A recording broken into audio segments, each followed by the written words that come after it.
본문은 안 알려줬네요. 이어서 끊기가 참 어렵네. 이게 요한계시록 1장 이제 오늘부터 이제 첫 번째 환상을 들어가는 장면이 나오죠. 예수님의 모습을 묘사를 하고 있는데요. 9절 한 절만 우리 9절 10절만 읽어보도록 하겠습니다. 요한계시록 1장 9절 10절입니다. 나 요한은 너희 형제요 예수의 환난과 나라와 참음에 동참하는 자라. 하나님의 말씀과 예수를 증언하였으므로 말미암아 밤모라 하는 섬에 있었더니 주의 날에 내가 성령에 감동되어 내 뒤에서 나는 나팔 소리 같은 큰 음성을 들으니. 아멘. 자, 예수님의 이제 어떤 모습을 8가지 모습으로 그려놨어요. 예수님이 그렇게 생겼다라는 게 아닙니다. 발이 주석 같다 그렇게 생긴 게 아니라 예수님의 능력, 예수님의 신성, 예수님의 사역 이런 것들을 물질화시키고 형상화시킨 거예요. 예수님의 능력이나 안 그러면 신성이나 이런 것들을 우리가 알 수 있고 생각할 수 있는 분야로 형상화시켜 놓은 것이다라는 것을 기억을 하시고 그걸 염두에 딱 둔 다음에 그러고 이제 지금부터 9절부터 쭉 이제 읽어가면 되겠습니다. 가만히 있자. 자, 이제 일단은 9절을 볼까요? 나 요한은 너희 형제요 그렇게 얘기를 했어요. 조금 다르죠. 바울은 항상 뭐라고 얘기를 했어요? 사도라고 소개를 하잖아요. 근데 너희 형제요 이렇게 소개를 합니다. 확실히 그래서 요한 1서, 2서, 3서를 보면 주로 뭘 강조하죠? 하나님은 사랑이라, 서로 사랑하라. 그래서 이렇게 더 부드러운 표현을 쓰고 있고 친근하게 다가가는 표현을 쓰고 있죠. 자, 예수의 환난과 나라와 참음에 동참하는 자라 그랬습니다. 자, 예수님이 이 땅에 고난을 받으시면서 뭐라고 말씀하시죠? 자, 선생을 이렇게 취급했으니 제자들을 어떻게 취급하겠느냐. 그러면서 너희들도 똑같이 고난을 받을 것이다. 그래서 지금 환난, 그 예수님이 당했던 고난을 함께 살면서 당하고 있는 겁니다. 핍박의 시대이니까요. 나라와 그렇게 얘기를 했어요. 그럼 하나님의 일입니다. 맡은 바 사역입니다. 성령께서 행하여 가시는 하나님의 사역에 지금 동참하고 있고 참여하고 있는 것을 말합니다. 자, 그런 다음에 참음이란 말은 무슨 말입니까? 하나님의 일을 하려면 가장 필요한 게 뭐예요? 참고 기다려야 돼요. 인내라는 것은 필수예요. 근데 이 인내가 언제까지 갑니까? 아마 우리들이 죽게 불려갈 때까지 가는 그런 것들이 많이 있을 수 있어요. 그래서 환난과 하나님의 나라와 참음에 동참하는 자라. 이 말은 무슨 말입니까? 지금 이 편지를 받는 모든 교회의 성도들이 그와 같다라는 것을 표현하면서 격려하고 위로하는 것이죠. 그렇죠? 그래서 요한계시록은 환난 중에 있는 성도들에게 우리에게 승리와 소망이 있음을 알게 함으로 위로하기 위한 거예요. 소망을 갖게 하기 위한 거예요. 그런데 저는 요한계시록 강의를 한 번도 들어본 적이 없어요. 들은 사람은 아마 이 자리에서 우리 이제 사모님이 처음 들은 사람일 거예요. 들을 때마다 무서웠대요. 겁났대요. 한 가지 문제가 있어요. 그렇게 들렸다라는 건, 그렇게 강의를 했다라는 것은 하나님이 안 믿어져서요. 강의하는 자가 안 믿어지 하나님이. 그러니까 뭐 하는 거죠? 요한계시록을 가지고 겁을 줘서 뭐 하게 하는 거예요? 신앙생활 내가 원하는 대로 하고자 하는 거예요. 죄송한데 그래요. 죄송한데 그것을 우리가 저 자신도 마찬가지이기 때문에 제가 알죠. 선수는 선수가 한다고. 그래서 설교를 들어보면은 저분이 어느 만큼 하나님을 의지하고 신뢰하는구나라는 것을 우리가 어느 정도 알 수 있어요. 그런데 요한계시록은 목적이 뭐라고요? 환난 중에 있는 성도들을 위로하기 위한 거예요. 환난 중에 있는 성도들에게 승리와 소망이 있음을 알게 하기 위한 거예요. 그러니까 힘내 이 말이거든요 지금. 그런데 그걸 두려움으로 강의를 했다. 완전히 벗어난 것이죠. 완전히 벗어나진 않았겠지만은, 그러니까 얼마나 사람들이 눌리겠습니까? 무섭고 두렵고 눌리고. 자, 동참하는 자라 똑같이 고난을 당하고 있다라는 것을, 그러니 우리 서로가 위로하고 힘내자라는 것을 말합니다. 하나님의 말씀과 예수를 증언하였으므로, 하나님의 말씀 곧 예수를 증언하였으므로 이렇게 보면 됩니다. 말미암아 반모라는 섬에 있었더니, 그렇게 얘기합니다. 반모섬은 에베소 지역에서 살짝 서남쪽으로 내려갔어요. 그러면은 예루살렘하고는 거리가 얼마나 되죠? 대단히 멀어요. 터키 서쪽 끝에가 에베소가 있단 말이죠. 그런데 그 에베소에서 서남쪽 바다에 있는 섬이니까 예루살렘에서는 대단히 먼 섬입니다. 키프로스와 그레데 섬을 지나서 그 위로 이제 동북으로 올라가면은, 서북쪽으로 올라가면은 이제 있는 섬이거든요. 그러니까 대단히 멀리 간 거죠, 실은. 예, 대단히 멀리 갔어요. 오늘 이제 계시록 1장을 카페에 올려놨어요. 거기 보면 지도를 2개를 올려놨어요. 반모섬이 위치한 지도를 2개가 있으니까 여러분이 참조하시면 되겠습니다. 자, 말미암아 반모라는 섬에 유배를 당한 겁니다. 여기에 유배되어 있다가 나중에 유배가 풀려요. 그래가지고 어디로 가죠? 가장 가까운 데가 어디라고요? 에베소. 그래서 에베소로 가요. 거기에서 목회를 해요. 그러면 에베소 목회자는 누구죠? 첫 번째가 바울, 그 다음에 디모데, 그런 다음에 누구예요? 요한이에요.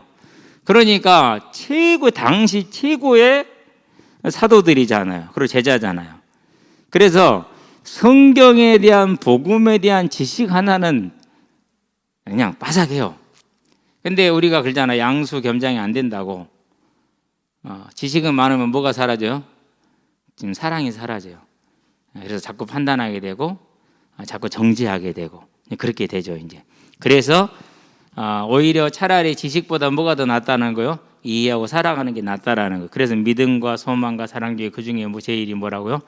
고린도전서 13장 13절에 보면 그 중에 제일이 사랑이라 이렇게 얘기하잖아요. 어쨌든 이 반모란 섬에 있다 나중에 이제 가게 됩니다.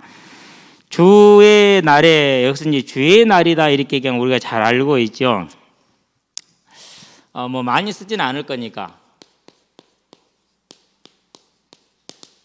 오늘날로 말하면 일요일입니다. 네. 이걸 다르게 표현하면 뭐죠? 안식 후 다음 날. 이렇게 됩니다. 안식 후 다음 날. 성경에서는 이제 많이 이렇게 얘기를 하는데요. 사도행전 20장 7절.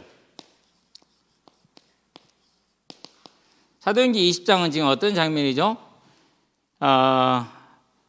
바울이 이제 예루살렘으로 가기 위한 준비를 하고 있는, 에베소에 있을 때 그런 장면이죠, 지금.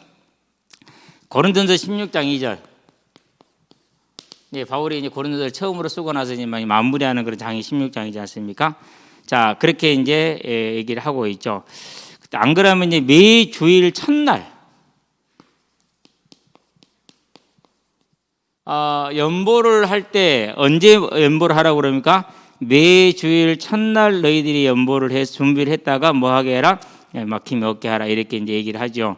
이런 식으로 해서 이제 안식일과 플러스 주일을 뭐 했습니까? 겸하여서 같이 지금 하고 있어요.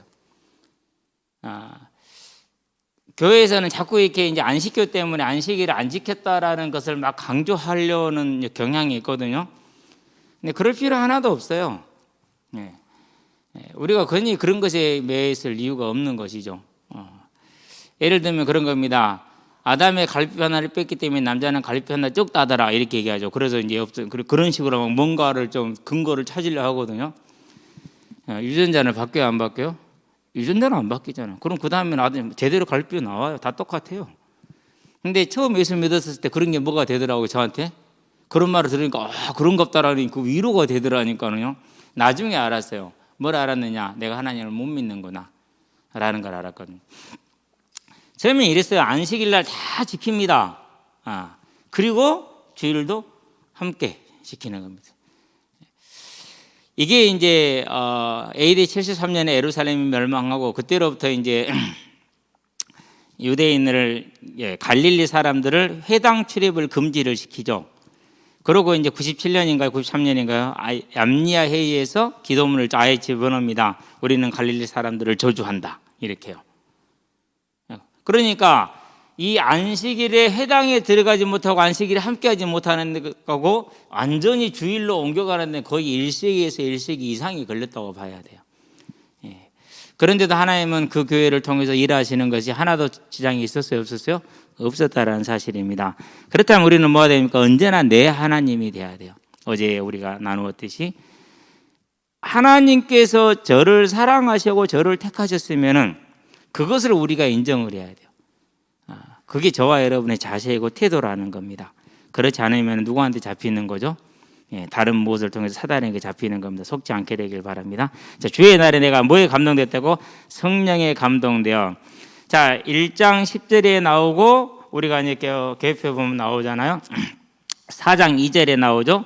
그때부터 이제 세계의 심판이 나오는데 이제 그때부터가 4장부터 16장까지죠. 그런 다음에 17장부터 20장까지는 이제 심판이 나옵니다. 거기에서 이제 17장 3절에 다음에 이제 21장부터는 천국에 대한 얘기가 나옵니다. 그래서 21장에 한번 이렇게 해서 in the spirit, 헬라어로는 en pneumati 똑같아요, 단어는. 근데 우리 이제 번역은 두 가지로 됐죠. 성령이 감동되었다, 성령으로 나를 데리고, 이런 식으로 이제 감동게 번역이 되어 있는데요. 그런 사실을 이제 기억을 하면 됩니다. 성령에 감동되어 내 뒤에서 나는 나팔 같은 큰 음성, 그랬어요. 나팔 소리 크죠?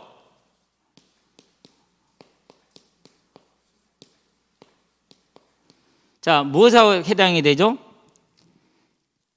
출애굽기 19장 16절에 보면 신의 산에서 하나님의 임재가 표현이 나는데 항상 뭐가 있어요? 큰 우레소리가 나죠.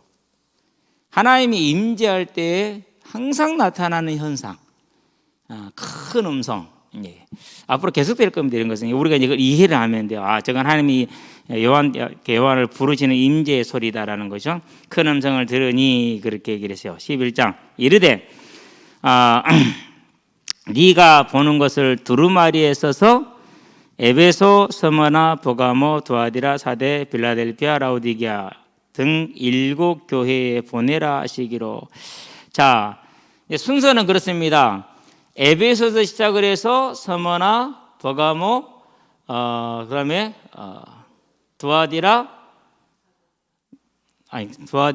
버가모 다음에 두아디라, 사데, 빌라델피아, 그리고 라우디게아 이렇게 돌아갑니다.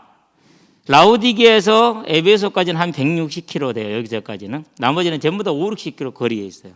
근데 이게 뭐냐? 이게 교통로예요, 지금. 당시의 교통망이에요. 당시에. 그렇게 지금 이루어져 있는. 지도를 보면은 다 나와 있으니까 여러분들이 참고하시게 되기를 바랍니다. 자, 근데 교회는 몇 개 교회입니까? 이제 7개 교회잖아요. 이건 무슨 수라고요? 완전수예요. 따라서 이 말은 무슨 말입니까? 모든 시대, 모든 교회. 시대를 초월해서 모든 교회를 지칭하는 거예요. 그러면 오늘 우리도 거기에 해당이 되는 것이죠. 그렇죠? 나 요한은 너희의 11절까지 봤죠? 보내라 그렇게 얘기를 했습니다. 자, 그러면 이제 12절 몸을 돌이켜 나에게 말한 음성을 알아보고 돌이킬 때에 7 금촛대를 보았다 이렇게 나옵니다. 나중에 20절에 설명이 나옵니다. 이 금촛대에 대해서는. 자, 그런데 7 금촛대입니다.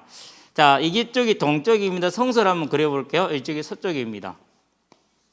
그래서 항상 성전의 입구는 어디로 향하게 되어 있다고요? 동쪽으로 향하게 되어 있어. 언제나 동쪽입니다. 들어가면 제일 먼저 뭐가 있죠? 이제 제일 먼저 있는 게 번제단이 있죠. 그렇죠? 그 번제단을 지나 뭐가 있습니까? 물두멍이 있습니다. 이 물두멍을 지나 뭐가 있습니까? 성소가 있습니다. 물론 문은 동쪽에 있습니다. 자, 그러면은 남등 북덕, 남쪽에 등대가 있습니다.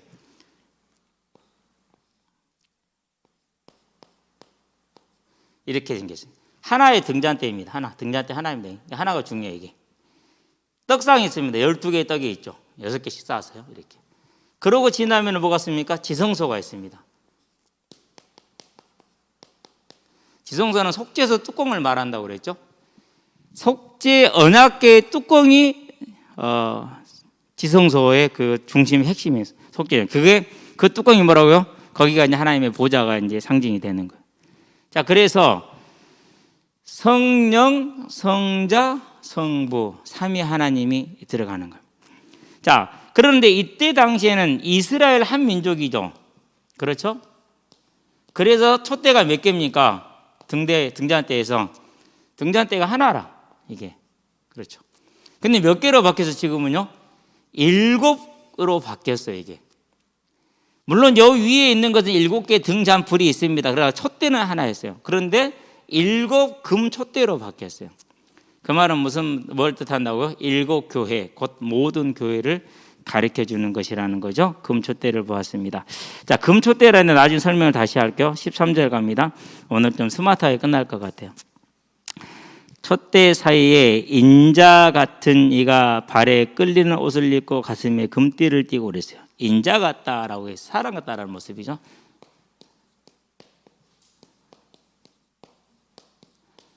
사람의 모습은 누구를 말합니까? 요한복음 1장 14절. 말씀이 육신이 되어 우리 가운데 거하시며 우리가 그의 영광을 보니 아버지의 독생자의 영광에 은혜와 진리가 충만하더라. 그럼 인자 같다는 말은 무슨 누구를 뜻하는 예수님을 뜻하는 겁니다. 예수님. 그래서 예수님을 본 겁니다. 지금부터는 이 예수님의 이제 성품과 그리고 능력과 신성을 이제 설명을 할 거예요. 그게 뭡니까? 이제 발에 끌리는 옷을 입었다 그랬어요.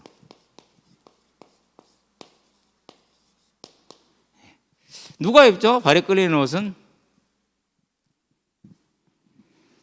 누가 그런 옷을 입죠? 신부가 입는가요?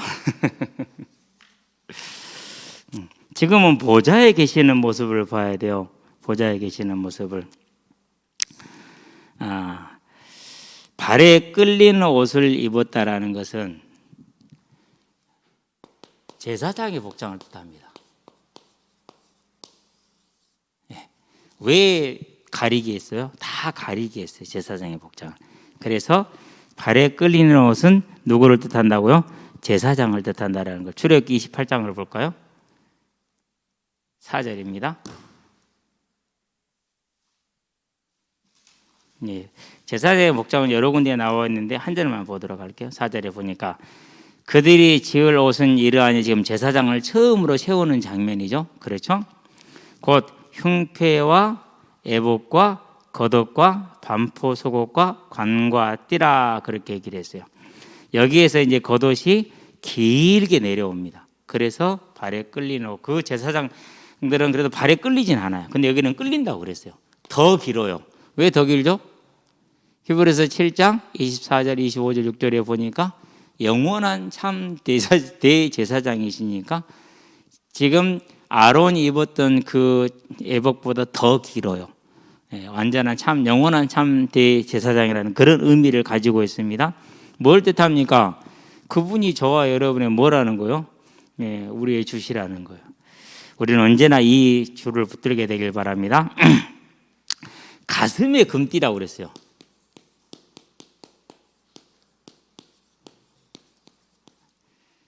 띠는 주로 허리에 맵니까? 가슴에 맵니까? 허리에 맬 일이 없죠. 이제 일반적인 왕들은 금띠를 주로 어디에 두릅니까? 다 허리에 두르잖아요. 허리보다 더 높은 가슴에 둘렀어요. 무슨 말입니까? 계시록에 나중에 17장 14절에 만왕왕이요 만주의 주가 되기 때문에 더 높은 곳에다가 띠를 두르셨어요. 가슴에다 턱. 진짜로 가슴에 둘렀다는 얘기가 아닙니다. 뭐라는 뜻이요? 만왕의 왕이요 만주의 주라는 왕을 뜻하는 겁니다. 최고의 권능과 능력을 가지시는 하늘과 땅의 모든 권세를 가진 왕이라는. 그래서 허리에 금띠가 아니라 가슴에 금띠가 되는 겁니다. 그분이 누구라고요? 그분이 저와 여러분의 주. 얼마나 그러니까 우리가 대단한 사람들입니까? 세상이 말하는 기준을 가지고 절대 저와 여러분을 재단하지 않게 되길 바랍니다. 세상은 전부 다 종밖에 없거든요. 그래서 우리는 세상의 기준이 아니라 하나님의 기준으로 언제나 우리를 보면 됩니다. 자, 14절에 보니까 우리 28장 4절에도 띠가 나왔었죠. 그 띠는 허리에 띠는 띠인데 예수님은 그 띠를 어디에 띠어서 같이 띠었어요? 가슴에다가. 그래서 커더더 크신 능력의 왕임을 표현했습니다. 14절. 그의 머리와 털의 희기 그랬어요. 자, 머리털이 있고 몸에 털이 있죠. 그렇죠. 근데 그것이 희기가 흰 양털 같고 눈 같다 그랬어요. 희다라는 거죠. 양털이든지 눈이 전부 다 희다라는 뜻이잖아요. 그렇죠. 자, 그렇다는 얘기는 뭘 뜻합니까? 흰색은 뭘 뜻합니까? 언제나 성결, 순결, 성결하심을 뜻합니다. 히브리서 9장 12절에 보니까 또는 4장 15절에 보니까 뭐라고 얘기하고 있죠? 그는 우리의 고난을 당하셨으나 뭐는 없으시는 분이다? 죄가 없으시다. 자기의 몸을 드렸는데 뭐 없는 몸으로요? 죄 없는 자기의 몸을 성결을 뜻하는 겁니다. 그래서 언제나 표현할 때 희게 나옵니다. 희게. 저와 여러분들은 그래서 흰색이 나왔다. 그분의 성결을 뜻하는 것이다 라고 생각하면 됩니다. 두 번째 뭘 뜻하는 겁니까? 온전히 이렇게 성결할 수 있는 분은 누구밖에 없습니까? 하나님밖에 없어요. 그래서 예수님의 그 희다라는 건 신성입니다. 그러니까 우리가 신성을요 여러 곳에서 찾을 수 있는데 여기서도 찾을 수 있는 거예요. 그러면 예수님이 하나님인 건 분명한 거죠. 그걸 시인하지 않으면 어떻게 된다고? 뭐가 이루어질 수 없다고요? 속죄가 안 돼요. 왜요? 성결하고 죄가 없으셔야 되는데 그건 죄가 이제 그게 아니면 안 되거든요. 그래서 신성은 대단히 중요해요. 그래서 희다라고 표현한 것은 이 중요한 의미를 지금 담고 있는 겁니다. 그분이 누구를 위해서? 이 죄 없이 순결하신 분이 하나님이신 분이 저와 여러분을 위해서 사람의 몸을 입고 오셔서 십자가에 고난당하셔 죽으심으로 뭘 해결했어요? 우리의 죄를 해결했어요. 그래서 우리는 지금도 죄인이고 앞으로도 죄인일 겁니다. 그런데 뭐가 있습니까? 증표가 있잖아요. 무슨 증표가 있어요? 내 대신 십자가에 죽으신 그 예수, 그 예수를 믿게 하신 하나님의 은혜, 그게 저와 여러분들의 증표라. 굳게 붙으시게 되길 바랍니다. 예. 뭐 언제나 성질 부리고 맨날 화내고 그러잖아요. 짜증내고. 뭐 누구는 안 그럽니까? 다 그러지. 안 그러는 사람들 거짓말쟁이들이. 자, 그 눈은 불꽃 같다 그랬어요.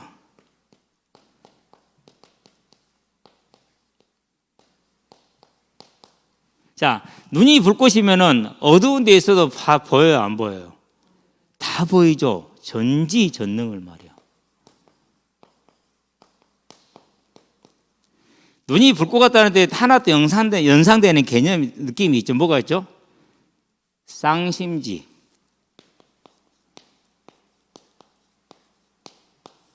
째려보는 거예요.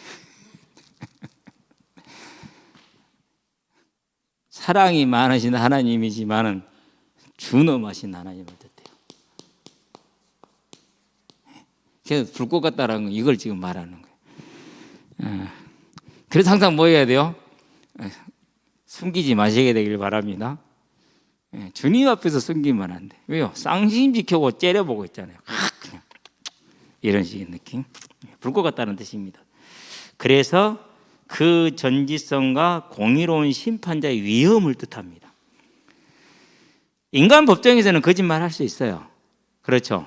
근데 하나님의 법정에서는 그게 돼요, 안 돼요? 안 돼요. 왜? 불꽃 같은 눈으로 다 봤는데. 이걸 다른 말로 표현한 게 뭐죠, 이제?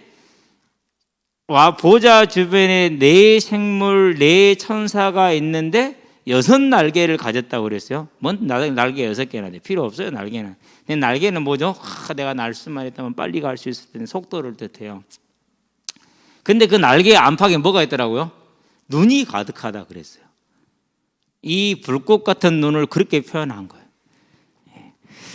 그래서 우리가 하나님 앞에 숨길 수 있는 게 있더라 없더라? 하나도 없더라.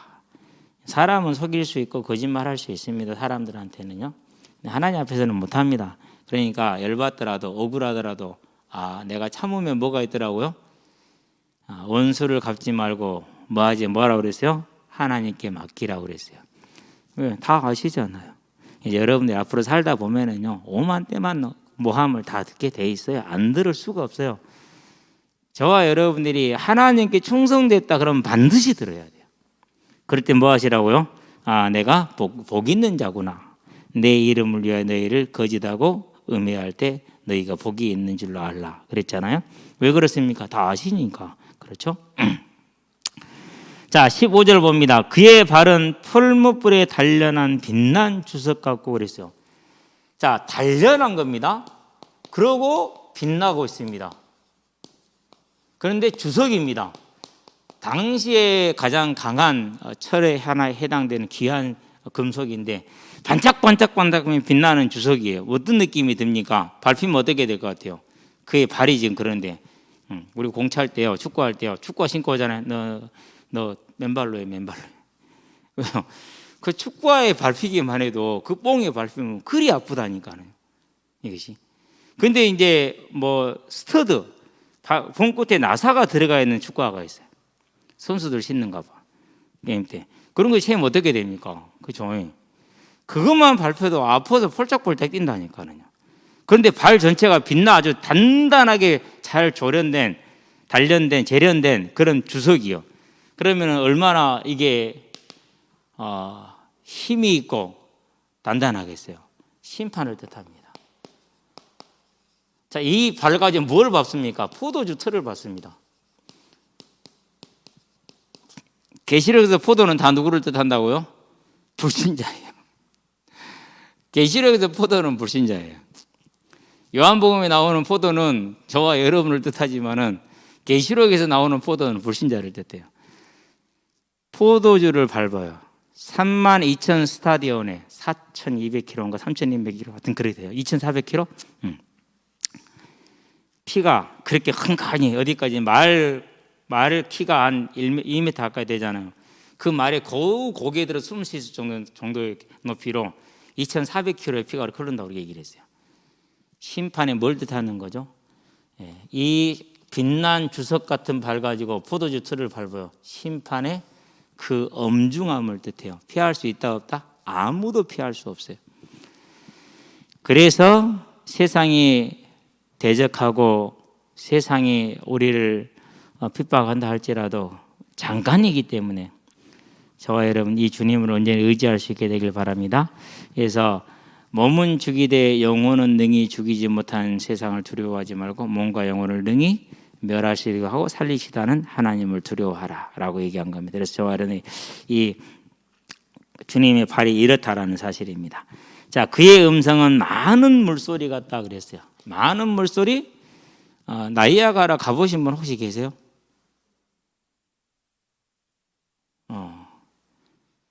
그러면은 큰 폭포 밑에 한번 가본 분은 알죠? 물 떨어지는데 폭포 소리는 되게 커요. 저 같은 경우는 이제 어려서 막 이렇게 장마철에 비 오고 나면 농수로에 가잖아요. 그러면 농수로에 낙차라는 게 있잖아요. 낙차라는 게 있어요.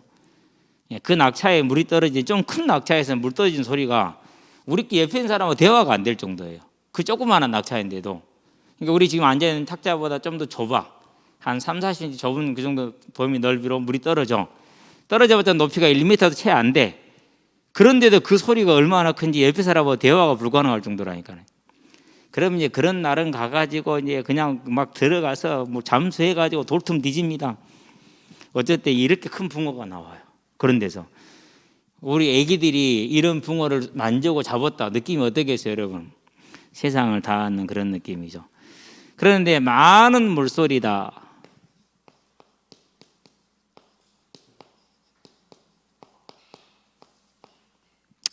자, 우리가 사도행전에 나오면 헤롯의 그 장면을 한번 생각을 해봐요. 10몇 장입니까?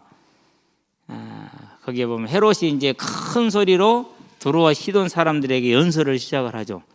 그 소리를 듣고 사람들이 어떻게 됐어요? 전부 다 두려워서 저것은 사람의 소리가 아니라 신의 소리라 두려워했어요. 모든 사람이 벌벌 떨었거든요. 그때 헤롯이 하나님께 영광을 돌리지 않으므로 하나님 어떻게 했어요? 벌레를 통해서 쳐서 죽게 했죠. 그러면 많은 물소리라는 것은 그 헤롯의 그 소리만 듣고도 사람들이 벌벌 떨 정도였어요. 그럼 많은 물소리는 뭘 말합니까? 뭔지 알겠죠? 대충 감이 오죠? 권위 있습니다. 권능이 있습니다. 그걸 말합니다. 그래서 세상에게는 두려운 존재입니다. 그러니까 귀신한테 예수 이름으로 그러면 귀신이 벌벌 떨 수밖에 없는 거죠. 그렇죠? 자, 그러면은 이와 같이 권위와 권능을 가지고 있다. 뭘 뜻합니까? 그분이 하나님과 동등됨을 뜻합니다. 하나님이 표현할 때 주로 이렇게 하나님이 임재할 때 큰 소리 난다고 그랬잖아요. 그런데 예수님이 그걸 그대로 사용을 해서 똑같은 이미지를 가지고 하나님과 동등되는 분을 말합니다. 그래서 여러 군데서 흰색에서도 그렇고 이 소리에서 그렇고 계속 하나님의 예수님의 모습을 표현하는 것들이 그분의 신성을 나타내 주죠. 나중에 한번 찾아보세요. 물론 있습니다. 29편 3절에서 4절, 에스겔서 1장, 절수는 기억이 안 나네. 24절, 43장 2절, 이런 곳에서 이제 나오고 있습니다. 자, 그런 다음에 16절을 가도록 합시다. 그의 오른손에 7 별이 있고 그의 입에서 좌우의 날선 검이 나오고 7별은 좀 이따 나오니까 넘어갈게요. 그 얼굴은 해가 힘있게 비치는 것 같더라 그랬어요. 자, 7별은 좀 이따 나오니까 넘어가고 오른손 그렇게 나옵니다. 또는 우편이죠. 이건 뭘 뜻한다고 그랬어요? 권능을 뜻해요. 권능. 마태복음 28장 18절, 권세, 권능.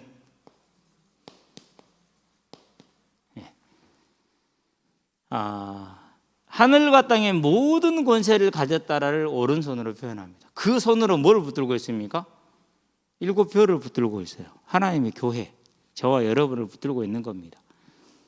그래서 세상에서는 연약하고 부족한 자인데 절대 그를 뭐 할 수 없어요? 이길 수가 없는 거죠. 우리의 육신은 생명을 뺏어갈 수 있어요. 그게 승리가 아니에요. 결국 사단의 승리는 어디서 오는 겁니까? 사단의 승리는 우리를 믿음에서 떠나게 하는 거죠. 그런데 그 믿음을 누가 주는 거예요? 하나님 주시는 거잖아요. 그렇기 때문에 우리한테 믿음을 뺏어가요? 못 뺏어가요? 못 뺏어가. 왜? 이 전능한 손으로 하늘과 땅의 모든 권세를 가지고 있는 그 손으로는 뭘 붙들고, 저와 여러분의 믿음을 붙들고 있잖아요. 그걸 뭐라고 그래요? 그 사실을 확신이라고 그래요. 내가 견고하게 믿어서도 물론 확신이라고 할 수 있겠죠. 근데 그건 신념에 가까워요. 저와 여러분의 믿음은 우리의 결단과 의지에 달려있고 뭐 고통을 참고 그런 것에 달려있는 게 아니에요. 어디에 달려있다고요? 그분이 하늘과 땅의 모든 권세를 가진 예수님이 그 오른손으로 그 권능을 가지고 누구를 붙들어서 저와 여러분의 믿음을 붙들어 주는 거예요. 그래서 어떠한 환난과 핍박에도 뭐 할 수밖에 없어요? 이길 수밖에 없어. 그래서 뭐라고 그러죠? 두려워하지 마라 라고 말한 이유가 그거예요. 이길 거라는 것이죠. 이걸 확신이라고 그래요. 속지 않고 정확하게 알게 되기를 바랍니다. 저와 여러분의 믿음을 누가 붙들고 있다고요? 주님이 붙들고 있어요. 그래서 지금 우리는 연약하고 부족하기는 해요. 그런데요, 이 믿음을 붙든 분이 주님이니까 내 의지, 내 능력, 내 결단하고 상관없이 주님은 우리를 붙들어 주신다라는 사실을 기억하시게 되길 바랍니다. 그 사실을 봐야 돼요. 그것이. 자, 오른손 나왔습니다. 7별은 이제 좀 이따 설명을 하게 되더라고요. 그의 입에서 좌우의 날선 검이 나왔다 이렇게 얘기를 했어요. 자, 좌우의 날선 검, 입에서 나오는 검이잖아요. 뭘 말합니까? 말씀을 뜻합니다. 말씀. 언제 하시는 그냥 일반적인 말씀이 아니고 무슨 말씀이냐 이걸 말합니다. 심판 때, 심판의 때. 이걸 다르게 표현한 게 히브리서 4장 12절입니다. 근데 우리 이제까지 많은 사람들이 히브리 4장 12절 어디다 써먹죠? 관절과 혼과 영과 골로 치유에다 써먹었어요. 그런 걸 뭐라고 그래요? 네 멋대로 해라. 그거예요. 그런 걸 네 멋대로 해라예요. 이건 지금 히브리 4장 읽어보지 심판 때 얘기예요. 그때 아무도 피할 수 없다. 그게 히브리 4장 12절의 표현이에요. 그 사람의 폐부까지, 아니 뼛속까지 다 알고 있다라는 거예요. 뼛속까지도. 그래서 입에 양날검을 가지신 분이라는 건 심판의 주님을 뜻해요. 그래서 요한복음에서 특히 말씀하시죠. 아버지께서 심판하는 권한을 누구에게 주셨다고요? 아들에게 주셨다라고 얘기했어요. 그걸 이렇게 입이 악랄검으로 표현하는 거예요. 예. 그래서 성경을 못되게 보면 안 된다고요? 한 절만 똑 띄워오면 안 된다니까요. 전후 문맥을 봐야 돼요. 그래서 우리는 저도 그랬죠. 저도 이제 이실 짓고 해야지. 예. 근데 실은 다른 사람보다는 많이 덜해요, 저는. 예. 뭐 1호입니다만. 자, 이사야서 11장 4절을 볼까요? 호시아서 6장 5절을 볼까요? 일단 이사야 11장 4절에 갑시다. 네. 자, 11장 4절에 보니까 이렇게 얘기를 하죠. 공의로 가난한 자를 심판하며 정직으로 세상의 겸손한 자를 판단할 것이며 그의 입에 막대기로 세상을 치며 그의 입에 입술의 기운으로 악인을 죽일 것이며 같은 표현을 입에서 나오는 검이다라고 표현했습니다. 결국 심판의 때입니다. 그럼 이 심판은 마지막 날만 있을까요? 지금도 진행이 될까요? 지금도 진행이 되고 있습니다. 현재적인 심판과 종말적인 심판을 두 개를 다 포함하는 겁니다. 그래서 심판 그러면은 어떨 때는 종말적인 심판을 말할 때도 있지만은 주로 현재적인 심판과 종말적인 심판을 함께 가지고 있습니다. 저와 여러분들 이 하나님을 바라볼 수 있게 되길 바라고요. 그 얼굴은 해가 힘있게 비치는 것 같더라 그렇게 얘기를 했어요. 자, 얼굴에 해처럼 빛났다 그랬어요. 모세가 시내산에 올라갔죠. 그렇죠. 자, 시내산에 올라갔는데 내려올 때 뭐가 나왔어요? 광채가 났어요. 얼굴에서. 그래서 이것을 뭐로 가르쳐? 수건으로 가렸죠. 그럼 이 광채는 모세 스스로 발광하는 거예요? 아니죠. 주님의 빛을 받아서 은혜 받은 모습을 표현한 겁니다. 주를 뵙고 나서 그 받은 은혜의 모습을. 그러니까 이것은 이제 살짝 반사된 거죠. 그렇죠. 살짝 반사된 거. 반사물에 따라 달라지겠죠. 칠판에다 빛을 비치면 많이 반사를 못 하겠죠. 그렇죠. 예. 이런 플라스틱은 좀 더 반사를 많이 하겠죠. 거울은 더 많이 반사가 되겠죠. 자, 그런데 반사를 쳐다볼 수 없어서 수건으로 가렸는데 반사된 걸 쳐다볼 수 없어서 수건으로 가렸는데 그 빛의 바로는 어떻게 하겠습니까? 예수님의 빛난 그 얼굴은 어떻겠어요? 그렇죠. 그래서 그 얼굴의 모습은 우월성입니다. 우리가 비교가 돼야 안 돼요. 다른 모든 피조물하고 그리고 사단하고 비교가 돼야 안 돼요. 안 되잖아요. 그 우월한 영광. 요한복음 1장 14절에 아버지의 독생자의 영광을 보니 그렇게 얘기를 했잖아요. 그것 다른 말로 표현하면 뭡니까? 그분의 신성을 뜻하는 겁니다. 네. 피조물에게는 없는 거잖아요. 창조주에게만 있는 것이지. 그분의 신성, 흰색 마찬가지입니다. 많은 물소리 마찬가지입니다. 네. 그리고 그 얼굴의 광채, 그분의 하나님이심을 뜻하는 것이죠. 자, 그러면 우리는 이제 다니엘서 이 모든 걸 다 설명하는 한 구절이 있어요. 다니엘서를 가봐요. 10장. 에스겔서 다음에 다니엘서 있죠?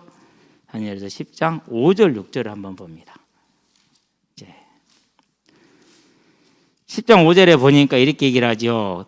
그때에 내가 눈을 들어 바라본 적 한 사람이 세마포 옷을 입었고 허리에는 오마스 순금띠를 띄었더라. 계시록에서는 가슴에 띄었죠. 여기서는 이제 허리였습니다만 계시록은 가슴으로 올라갔어요. 왜 그러죠? 메시아로서의 사역을 이루기 전과 이룬 후의 차이가 좀 있다라는 걸 표현을 해주는 거죠. 그렇죠? 예. 6절입니다. 그의 몸은 황옥 같고 그의 얼굴은 번갯빛 같고 그의 눈은 햇불 같고 거의 지금 일치하죠? 그의 팔과 발은 빛난 녹과 같고 그의 말소는 무리의 소리와 같더라 라고 얘기를 하고 있죠. 그래서 계시록에 나오는 모든 상징적인 표현은 대부분 구약에 다 있습니다. 구약에. 우리가 그것을 안 봐서 그렇죠. 그래서 여러분들은요, 특별히 우리 청년들은요, 성경 많이 읽으세요. 1년에 기본 1독에서 2독은 무조건 하세요. 지금 읽어야 돼요. 나중에 이제 여러분 4학년 넘어가기 시작하잖아요. 어려워요. 두 번째 애기 크기 시작하잖아요. 성경 있으면 쫙 찢어버려. 아깝고. 근데 그럼 애들이 잘 때 성경을 봐야 되거든요. 잘 때는 같이 자. 어쩌자고 이제. 그러고 한 애 키우는 한 10년, 15년 갔어. 그럼 어떻게 됐어, 이제? 내 머리가 왜 이러지? 그렇게 돼요. 나 옛날에 안 이랬는데? 그러면서, 옛날이야라는 말이 금방 나와요. 지금 읽으시기를 주의 이름으로 축원드립니다. 자, 17절 가겠습니다. 내가 볼 때 그의 발 앞에 엎드러져 죽은 자같이 되매, 글씨가 하나 틀렸네. 죽은 자 같이 띄어야 되나 안 띄었네. 그가 오른손을 내게 얹고 이르시되 두려워하지 말라 나는 처음이요 마지막이니 그랬어요. 당연히 사람이 하나님을 배웠으니 다니엘도 마찬가지입니다. 다니엘이 누구를 배웠어요? 천사를 배웠는데 기절했어요? 기절 안 했어요? 기절해 버렸어요. 그래서 천사가 깨워요. 근데 지금 여기는 누구를 봤습니까? 주님을 봐버렸잖아요. 어떻게 됩니까 이제? 죽은 자처럼 될 수밖에 없는 거예요. 우리가 마지막 날에 기쁨으로 주를 맞이리 그러잖아요. 예. 근데 요한은 뭐 했어요? 이렇게 됐다니까요. 육신을 입고 있을 때와 육신을 벗을 때의 차이인데요. 하여튼 그런 게. 근데 솔직히 저는 솔직히 두려워요. 주를 배운다라는 생각을 하잖아요. 그러면 솔직히 두려워요. 예. 여러분 어쩐지 모르겠어요. 저는 그렇더라고요. 그가 오른손을 내게 얹고 이르시되 두려워하지 말라 나는 처음이요 마지막이라 그랬어요. 자, 처음이죠. 그리고 마지막이죠. 알파에서 대문자로 쓸 거 그랬네. 예. 오면 계시록 1장 8절에 보니까 뭐라고 말했어요? 똑같이 얘기를 했죠. 그렇죠? 계시록 1장 8절에서. 그래서 하나님과 예수님을 동등하게 지금 표현을 하고 있어요. 예. 1장 17절하고 1장 8절 한번 비교해 볼까요? 똑같아요. 물론 서술 내용은 살짝 적긴 합니다. 그러는데 똑같이 얘기를 하죠. 주 하나님 이르시되 나는 알파와 오메가 처음이요 마지막이라. 이제도 있었고 전에도 있었고 장차 올 자여 전능한 자라 이렇게 얘기하시죠. 그렇죠? 하나님과 예수님을 어떻게 얘기하죠? 동등하게 여겨지고 있죠. 그런 다음에 곧 살아있는 자라. 전에도 있었고 이제도 있었고 장차 올 자 살아있는 자. 그래서 마태복음 16장 16절 주는 그리스도시요 살아계시니라. 상당히 중요한 의미가 있습니다. 예. 왜 그렇습니까? 살아있다라는 것은 다른 것이 아니라 영원성을 뜻합니다. 자, 하나님의 전능하신 하나님이 되려면은 신실하신 하나님이 되려면은 영존성이 있어야 된다고 그랬죠. 그렇죠? 그래서 살아있다, 영원하신 하나님이다. 영존함을 뜻하는 것입니다. 그렇죠. 영존성을 말하는 겁니다. 그래서 이것을 다르게 표현하면 살아있는 하나님이다. 출애굽기 3장 14절 스스로 있는 자이다 라는 말과 같은 말입니다. 그렇게 이해하시면 되겠습니다. 시편에 보니까 42편 2절에 똑같이 말하고 있죠. 42편 2절에 내가 전에 죽었었노라 십자가 대속의 사건을 연상시키시는 것이죠. 그렇죠? 근데 예수님이 뭐라 했습니까? 내가 버리는 것이다. 나는 버릴 수도 있고 찾아올 수도 있다. 왜? 전능하시니까 라고 얘기를 했죠. 19절 봅니다. 오늘 마지막 절입니다. 그러므로 네가 본 것과 지금 20절까지 있고는 지금 있는 일과 장차 될 일을 기록하라. 이거 중요한 부분이에요. 꼭 설명을 하고 가야 돼요. 뭔 글씨 이렇게 크게 썼대? 자, 분명히 지금 세 가지를 얘기를 하고 있죠. 본 것, 지금 있는 일, 장차 될 일 그랬어요.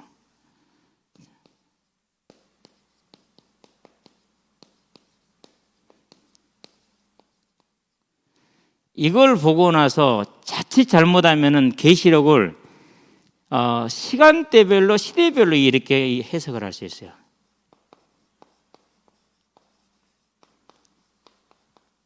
이렇게 해석하면 된다 안 된다? 안 된다. 계시록은 시간대별 시대별 순서를 말하는 게 뭐다? 주제별이다. 꼭 기억을 해야 돼요. 그래서 첫 번째 환상이 뭐였어요? 첫 번째 환상이 예수님의 모습과 그 예수님이 교회를 다스리는 모습을 보여줬어요. 그러면 그 교회의 모습에는 과거의 모습도 있고 현재의 모습도 있고 미래의 모습도 나와요. 섞여 있어요. 그러니까 너희 중에 몇이 순교를 당했다. 그건 과거 일이죠. 근데 지금 책망할 일이 있다. 지금 일이죠. 제대로 안 하면 어떻게 하겠다. 하면 어떻게 하겠다. 미래 일이죠. 섞여 있어요, 항상.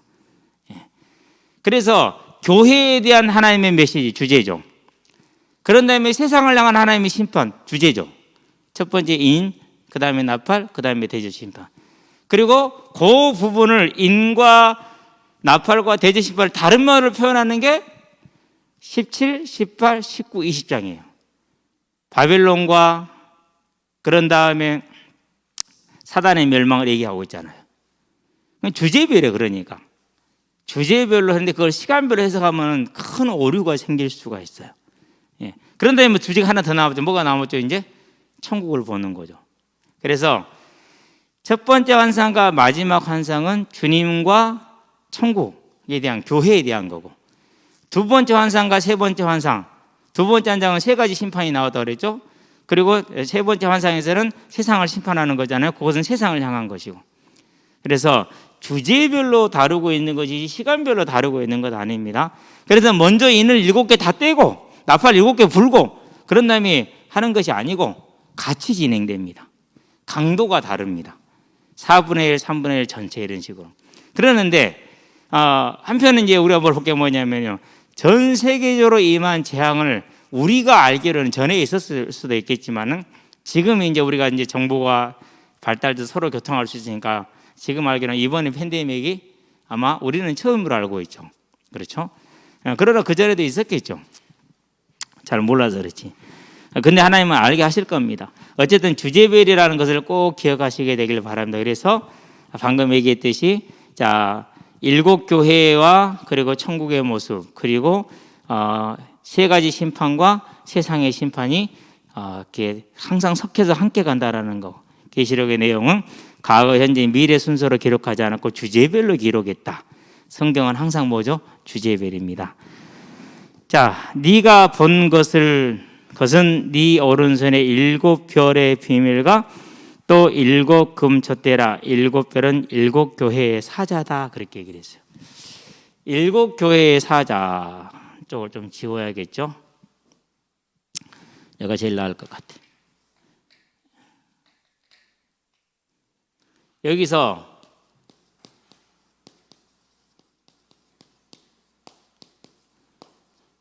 사자를 어떻게 볼 것이냐? 자, 목회자로 볼 것이냐? 안 그러면은 7교회를 각 교회를 감당하는 천사로 볼 것이냐? 두 가지 해석이 있어요. 그러는데 교회에 보낸 편지를 봐가지고 회개하라는 내용이 나와요. 천사는 회개할 일이 있어요, 없어요? 천사는 회개할 일이 없죠. 누가 회개해야 됩니까? 저 같은 목회자들이 회개해야죠. 회개를 해야죠. 그래서 목사로 보는 시선이, 해석이 더 일반적이다. 그 얘기는 무슨 말입니까? 자, 이걸 우리가 이제 어디로 볼 수 있습니까? 사무엘상 24장 6절에서 8절, 9절, 8절까지인가요? 9절까지인가요? 정확하지는 않습니다. 이적이죠. 자, 내 하나님을 고백하는 다윗이 사울을 향해서 뭐라고 표현합니까? 하나님의 기름 부음 받은 자를 내가 치는 것은 그것은 죄가 되는 것이다라고 말을 해요. 뭔 기회를 주는 거죠? 그러니까 사울이 회개하고 돌아올 기회를 주는 거죠. 그건 하나님이 하시는 일이죠. 그리고 믿는 자는 당연히 해야 될 자세이죠. 자, 이렇게 보았었을 때 천사는 회개할 일이 없어요. 그러나 사람은 회개할 일이 있어요. 그러면 7별은 누구를 뜻하는 것이죠? 예, 사람을 뜻하는 거예요. 그래서 저 같은 목회자들이 되겠죠. 그리고 또 교회의 중요한 일을 맡고 있는 중직자들이 되겠죠. 어쨌든지 간에 교회를 대표하는 사람이라고는 하는데 목사라고 보는 것이 더 맞습니다. 그래서 여러분들은 기억을 해야 돼요. 하나님은 하나님의 교회를 뭐하고 계신다? 붙들고 계시구나라는 겁니다. 그 믿음을 갖게 되길 바라고요. 그런 다음에 이제 뭐가 나옵니까? 이제 7금촛대는 아까 설명을 했죠. 세계의 모든 시대의 모든 교회를 뜻하는 것이다. 그래서 자, 예수님의 모습을 통해서 그분이 행하시는 성품과 그리고 신성과 그리고 일에 대해서 우리가 지금 알아본 겁니다. 그러면 이 8가지 모습은 어디에 다 나와요? 7교회의 그 교회의 특징에 따라서 싹 나오게 돼 있어요. 저와 여러분들은 그래서 이 사실을 바라보면서 오늘 이 시대를 보고 우리를 보는데 도움을 얻게 되길 바라고, 그리고 계시록이 그렇게 막 어렵고 뭐 이상한 책이 아니라 아주 일반적으로 쉽게 접근할 수 있는 쉬운 책이고, 계시록의 주제는 뭐라고요? 목적이 뭐라고요? 성도에 대한 위로와 소망에 있다. 저와 여러분 계시록을 통해서 위로를 얻고 소망을 얻는 그런 시간 되기를 바랍니다. 기도합시다. 살아계신 아버지 하나님,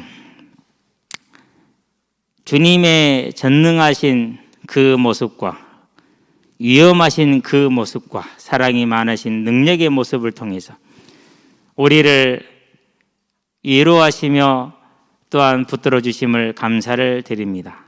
하나님, 오늘도 그 주님께서 교회를 온전히 붙들고 계심을 알고, 이제 우리가 그 주님의 오른손에 하늘과 땅의 모든 권세를 가지신 그분의 능력 가운데 있음을 알고, 나는 연약하고 비록 부족한다 할지라도 엘리야를 새롭게 하시고 모세를 새롭게 하시고 12 제자들을 새롭게 하시고 사도 바울을 새롭게 하신 그 주님이 나를 새롭게 하심으로 세상을 이기는 믿음의 능력으로 하나님의 뜻을 이루는 나를 살 수 있음을 알고, 언제나 새 은혜를 구하여서 주님의 뜻을 이루고 이 땅에서 하나님의 칭찬을 받으며 하나님의 나라의 영원한 상급을 받는 우리 대학 청년들이 될 수 있도록, 여기 있는 모든 주의 백성들이 될 수 있도록 하나님께서 은혜의 은혜를 더하여 주시기를 그리스도신 예수의 이름으로 기도합니다. 아멘. 이제는 우리 주 예수 그리스도의 십자가 대속의 은혜와 독생자 예수를 죄인을 이아끼자고 내어주신 하나님 아버지의 무한하신 사랑과 지금도 죄인을 생명과 의와 영화의 길로 인도하시는 성령의 내주 교통 역사하심이 전능하신 주님의 그 사랑과 보호 아래 능력 아래 있는 우리 모든 대학 청년들과 함께하는 모든 이들의 심령 위에 지금부터 영원토록 함께 계실지어다. 아멘.